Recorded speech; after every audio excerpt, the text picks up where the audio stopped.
Ladies and gentlemen, today I will be showing you one of the most insane games of chess that I have ever seen in my life, and probably one of the most insane games of chess that you have ever seen in the last 24 hours, not including your own. This was a game played in a round-robin tournament, a 10-player tournament here in New York City, and it was for an international master norm, 10-player tournament. And that means that everybody plays everybody, which means there are 9 games. This game is absolutely nuts. Before I show it to you, I would like to remind you, I am going on tour. It starts in a month. Come see me live in Brussels, in London, Vienna, Munich, Berlin, and also in Warsaw. I've got so many special guests. I'll be doing live guest elo. I'll be playing blitz and blindfold matches on stage. You'll get to see me do a little bit of stand-up comedy, hand and brain. Be a tremendous amount of fun. And VIPs get some awesome perks, all right? So that starts on May 8th. That's in a month. Get some tickets. U18 GothamChess. You can use that code in London and in Brussels. And if you're under 18, you'll get 50% off a ticket. All right? So there you go. Now, let's get into this game because I just watch, okay? So our protagonists, both of them are protagonists. Mykola Bortnik. Mykola Bortnik is an international master. His classical rating doesn't do him justice. He's been featured on this channel before, both in victories against me. We've had a couple of really crazy games. Online, he's a 3,000 rated player in blitz and in bullet. His blitz and bullet skills are unbelievable. He finished like half a point away from first place at the World Blitz. His opponent is Lingxi Zhu, who is, I think, 10 or 11 years old, and he's from the United States. This kid is on pace to be like the greatest chess player of all time. So he's a super prodigy here in the States. Keep an eye on him because he might be very, very good. Hopefully he keeps the momentum going. And just please enjoy this game. Mykola opens with e4 because it's the opening that he plays all the time. And Lingxi plays c5 because he's a 10-year-old and because his memory is really good. And he has big aspirations for his chess career, so you have to play the Sicilian defense. Now, Mykola generally nowadays does not show up to tournaments and play like, cutting edge theory 25 moves. He's not interested in a memory battle with a very, very talented young man. Mykola plays the wing gambit. Nobody plays the wing gambit at master level chess in classical, in long time control anymore. You can play the wing gambit, if you're amateur, if you're intermediate, if you're advanced, because at most club and amateur level, people don't remember what to do and, come to the board memorized with all the stockfish moves. Lingxi does. He takes the gambit, and then when Mykola offers him the next pawn, Lingxi plays d5. d5 is the best move because you want to catch up in development. You want to clear out white's center. You then want to develop your knights, your bishop, your other bishop, and you want to have a nice position. Mykola takes the pawn on d5. Black takes back, and now the mistake here would be taking the pawn on b4, because black forks you and you lose the game. That is not how this game ended, shockingly, and in fact, Mykola played the move knight f3. Now, at this point, I don't exactly remember what black is supposed to do, like according to theory, but I think what Lingxi does in the game is correct, which is the move e5. He spends 6 minutes on that move. That actually is the best move. That is the best move to try to, punish white. And now Mykola here thinks for a little bit, and he doesn't take on b4. He plays c4, so already a super wacky position. He attacks the queen again, and the pawn can take like this, but if you do that, suddenly white is much better. Suddenly the gambit has paid off, and in general, in a gambit, you try to develop as many pieces as fast as possible. So after something like queen e6, you would give a check. After bishop d7, you would castle. White has now developed everything. If black takes, suddenly there's a threat here. Black defends it, knight takes e5, right? With stuff down the center, and black is already losing because black doesn't have enough time to get the king out of the center of the board. That's why c4 is so powerful. Very, very tricky move. And Lingxi plays queen e6. He puts the queen behind the pawn. Everything is correct. Lingxi has done everything correct here. Now Mykola plays this move, bishop d3. I cannot even believe that this is a real position. This is a real position between two chess masters. Now, you might be looking at this and going, what about e4? Yeah, yes, 100%. That is the best move because if black doesn't play that, Then after white castles, white's going to have a very quick and direct attack, right? So, by the way, this is called the Nanu gambit. I don't know why. But after e4, white castles. You cannot take either of these pieces because rook e1 would win the queen. So what does Ling Shi do? Well, he plays bishop e7. The funny thing is about this position, here's the funny thing. Ling Shi has played perfectly. He spent a lot of time, you look at black's time, right? He's spending a lot of time, but everything is correct. This is the best move. This is the best move. This is the best move. And this is also the best move, protecting the king. So Ling Shi is refuting the wing gambit, not even by memory. He's literally just playing all the top computer moves. And now this is just a pure fork. It's just a pure fork. Like white doesn't have any tricks now. He goes rook e1. This is the final trick. Queen f6 appears. This is now a fork, and the rook is hanging. Ling Shi, seemingly, on the surface, is winning out of the opening because he's going to win a rook. Not so simple. Absolutely not so simple. I told you this is going to be an unbelievable game. Mykola Bortnik plays this game like we're in the 1800s. He plays this game like he's smoking a cigar and blowing it in his opponent's face. That's what they used to do back in the day. They literally used to smoke and blow smoke at each other. He takes the pawn in e4. Ling Shi is just straight up upper rook. Bro, Ling Shi couldn't even believe it, right? Like, it took him 4 minutes to play this sequence. And now queen b3.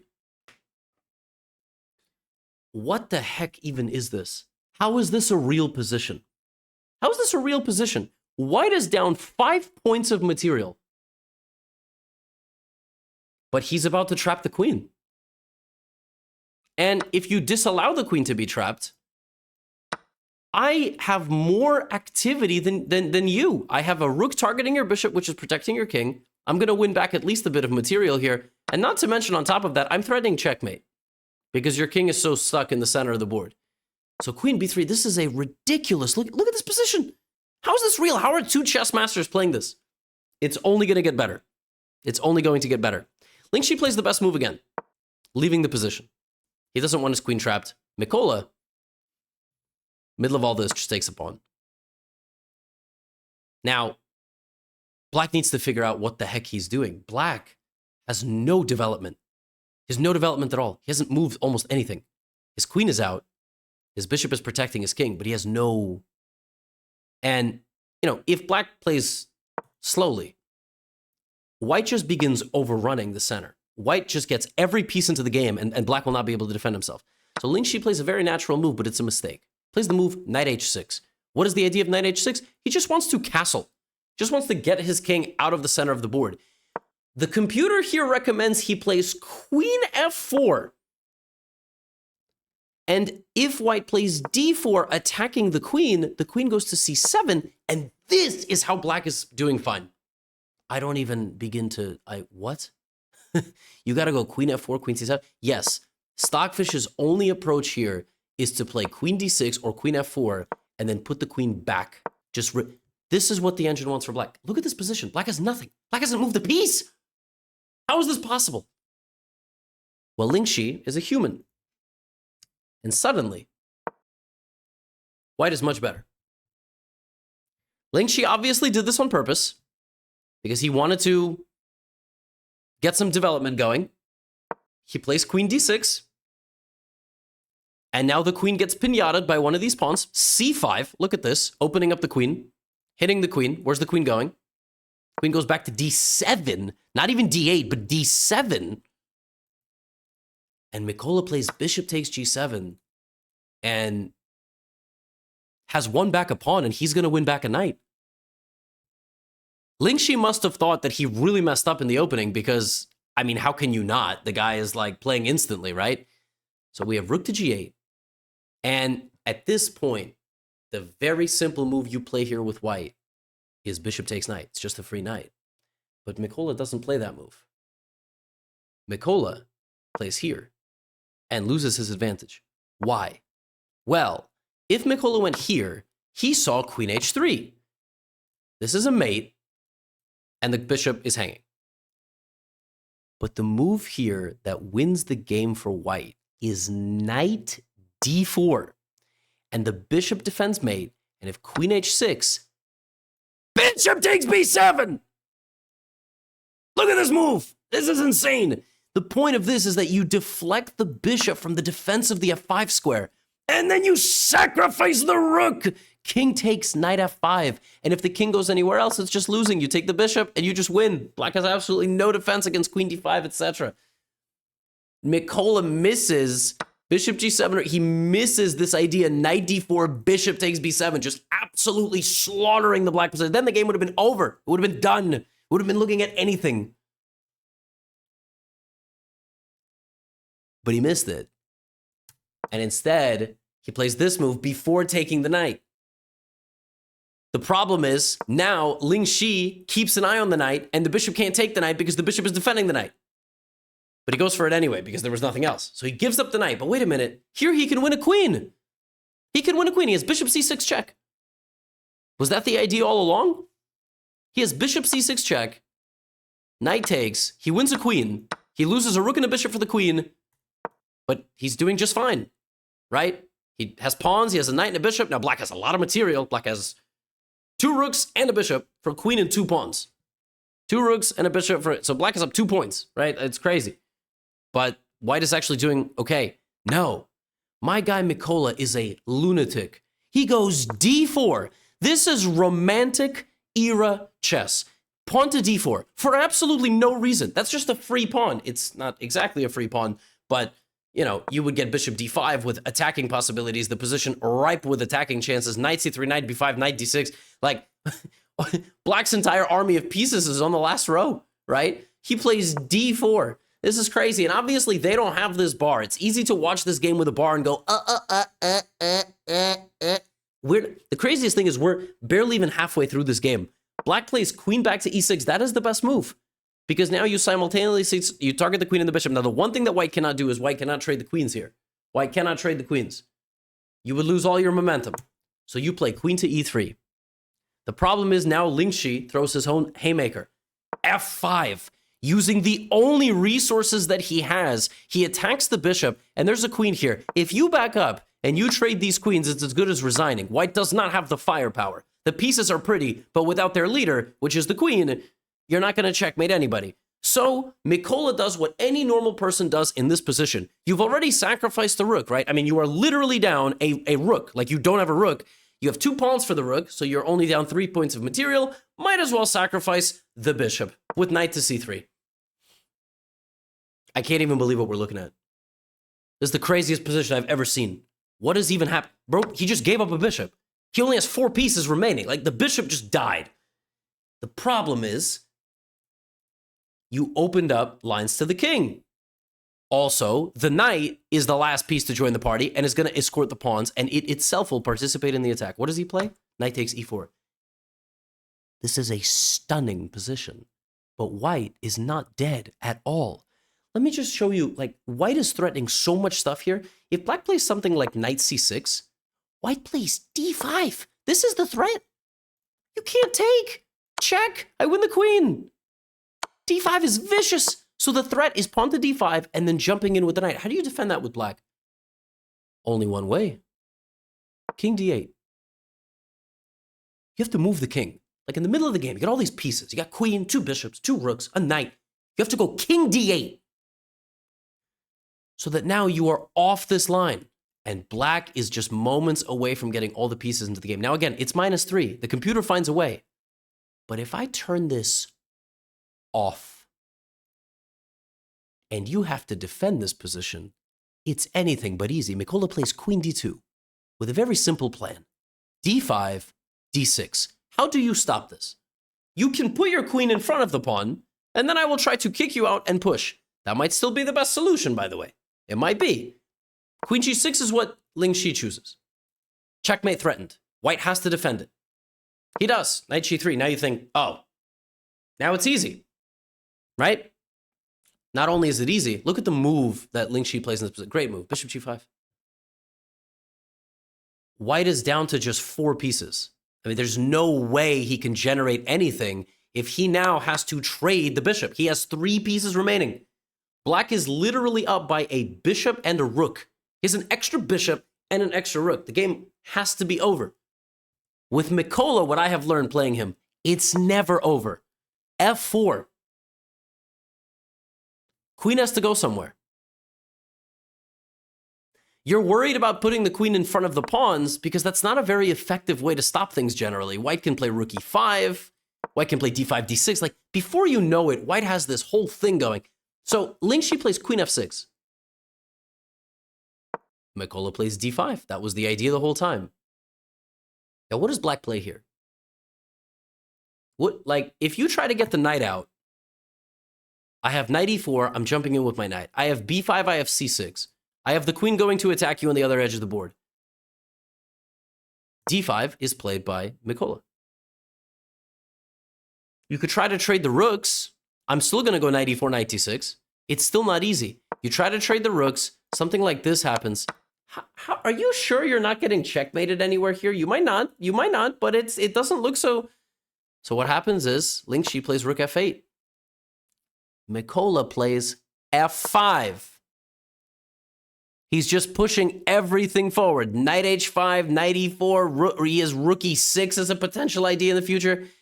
And now, welcome to the weirdest position I've ever seen. Ling Shi plays a5. Obviously, he's gotta get out. He's trying to bring his rook, right? He's trying to activate his rook. b5.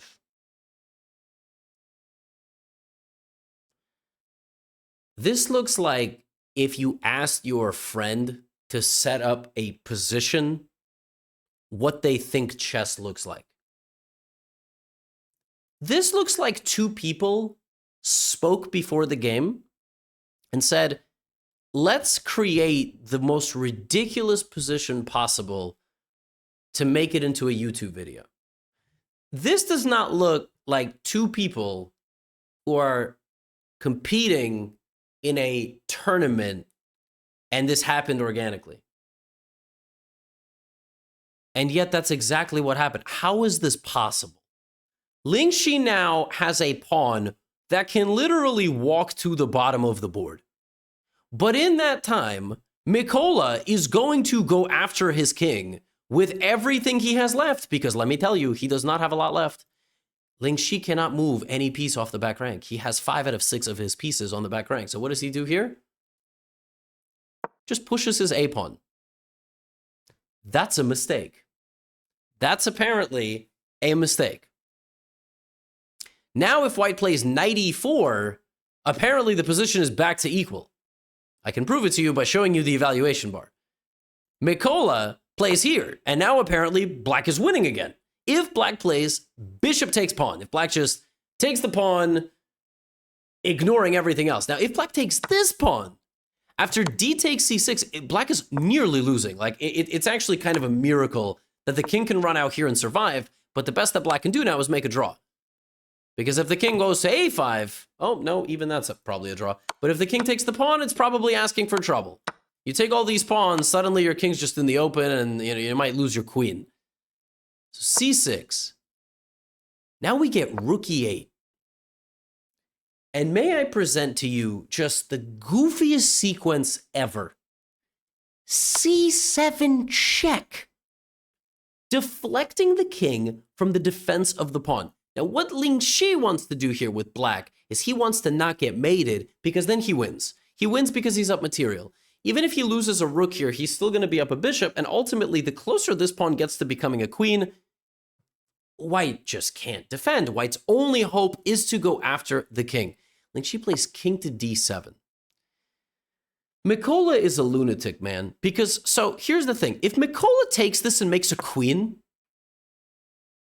he loses the game because black takes with check, and then black goes here, and now Mikola can't win with a queen and a knight. It's just not possible. But Mikola doesn't lose if Mikola makes a knight, because it's a check.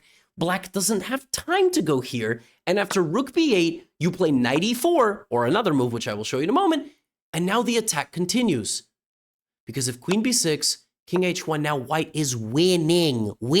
How is white winning here? Because the pawn's no longer a threat, the rook is passive, and the king is weak. So c7 check, king d7. Mikola has to take like this, but Mikola is so tricky. He doesn't play that move. He plays rook e6, attacking the queen, anchoring with the pawns. Now, if you take, it's actually okay. It's actually okay. Now he promotes to a knight. And now Lingxi blunders with 3 minutes on the clock. Lingxi had to play king here. He had to move the king back there, ignore the promoted knight, because after Mikola takes, now Lingxi, this is easy. But it's actually not easy, because there's knight d7. The knight is back from the dead. Bishop d7, queen d7, king f8, and now it's easy. Or is it? Or is it? Your queen is hanging. Yes, it's easy, because you sack your queen, make a new one, and then you can take like this. And now with the extra rook, you will win. Well, black is safe, finally. But that's not even what happens, because he takes the knight, and now the game is equal again. Not only is it equal, Mikola somehow, despite being down a full rook, is still playing for not just survival, he is playing for a win. Goes here. King goes back to e8. Now, you don't have time to take this pawn. Black will get a little bit too active, but Mikola does it anyway, because that was the only thing that Black had. That was the only thing Black had, and now Mikola himself is threatening stuff, like queen f4, like queen a7, and like queen a7. And the crazy thing is, White's king is actually way safer than Black's king. White's king is completely safe. Black's king is not safe at all, and Black can't just rush with this sacrifice. I'm not so sure it's going to pay off. So Lingxi plays queen c3, and after b6 discovered check, and queen back, and the queen centralizing, White is still playing this position for a win. How is this possible? This dude was down a rook and a bishop, and he managed to create the, I don't even know. I don't even know. Queen d4. Lingxi activates the rook. Now, he's trying to come down here. He's trying to create problems. What White needs to do now is make sure his king doesn't end up in the center of the board. He's got to play h3. That's the move that he has to play. Because if rook a2, now you come and check and everything like that.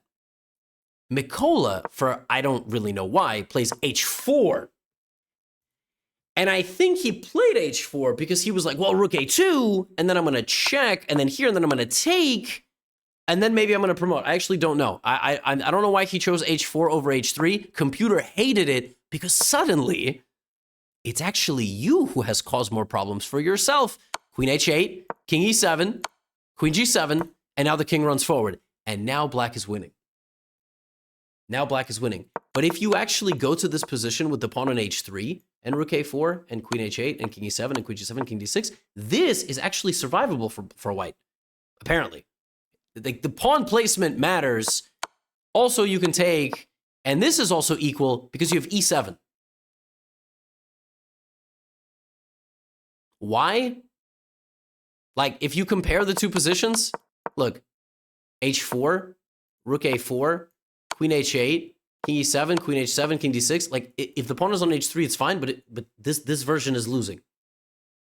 I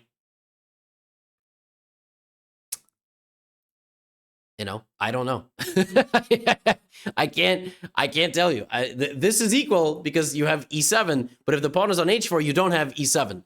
Oh, because if the pawn is, oh my goodness, I just discovered why. This is fine, but if the pawn is on h4, as what happens in the game, then here, e7, it's check, and there's always problems. There's always problems on the h4 square. Like, you can never bring the queen over because rook takes h4. And if the pawn was on h3, you would have been able to do that. I mean, this is just so alien. And what ends up happening is Lingxi's king runs out into the center of the board. And here, they actually repeat moves. Lingxi was repeating moves. It is Mikola who doesn't repeat the position and tries to play the position for a win. But he can't. He doesn't have the firepower.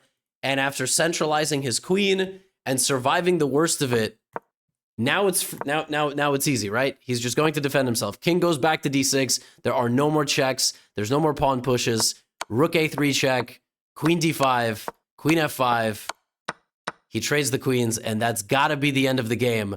And ladies and gentlemen, it took 56 moves, but Lingxi finally moved his bishop. Just like you are taught move your bishop after 56 turns. In this position, Mikola resigned as Ling Shi was actually going to promote his own pawn. He's up a rook in an endgame, and this is not something that you can fight back from. Oh my goodness, I could not believe this game when I saw it. I don't know how. Mikola always plays the most ridiculous games I could ever imagine. Like, how do you even get yourself into this position? How is it even? How did Mikola play a gambit in the opening and just straight up go down? He just straight up went down a rook, and then he was completely winning. He was straight up winning the game. If in this position he found bishop h6, queen h3, and bishop takes b7, he would have won the game. He would have just won the game in less than 20 moves. I don't even know what black plays here. Probably something like this. And, you know, tries to develop the rest of the pieces, but it's not easy. I mean, white is just attacking constantly. Knight b is c6, like knight d4. It's crazy. Absolutely insane game. I hope you enjoyed. And I also hope you come to the tour. Tickets are in the description. Use the code U18 GothamChess in London and in Brussels to get a discounted ticket. If you're young, bring a friend.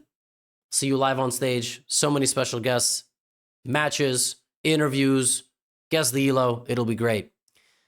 Get out of here.